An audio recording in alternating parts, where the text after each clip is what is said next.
The defense described it as the most important day of this trial so far. It will be for the jury to decide if they're right.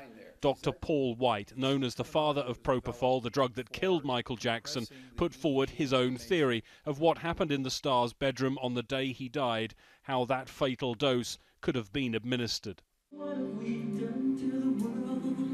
The defense say Jackson, so desperate for sleep during rehearsals, gave it to himself. Dr. White's charts designed to cast doubt on the evidence of the prosecution's propofol expert.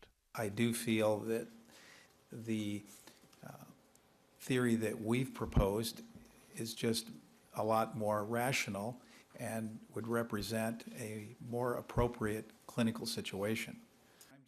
The prosecution disagrees and says with his negligence, Dr. Murray is guilty of involuntary manslaughter. There was an element of farce with no IV stand available for Dr. White's demonstration of propofol infusion. Defense lawyer Michael Flanagan had to play the part. If you can hold it up high. And could both of you just move a little closer to the table for the sight lines? And, Mr. Flanagan then, not for the first time, confused his witness with the prosecution's. Dr. Schaefer White or Dr. White. He then slipped up on the high-profile name at the center of this trial.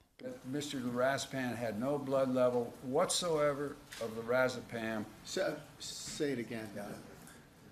You said Mr. Lorazepam. We all. Well, no. I mean, Mr. Jackson. All right, please. Perhaps 5 weeks of this trial is getting to everyone. The defense will hope Dr. White has punctured some of the prosecution's case.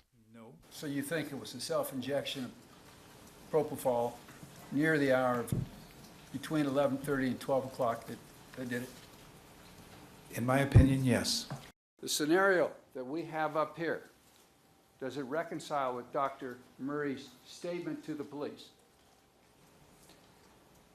It does with respect to the dose that Dr. Murray administered. I don't recall if he commented on the possibility that Mr. Jackson had self-administered, so I have to carefully check that report.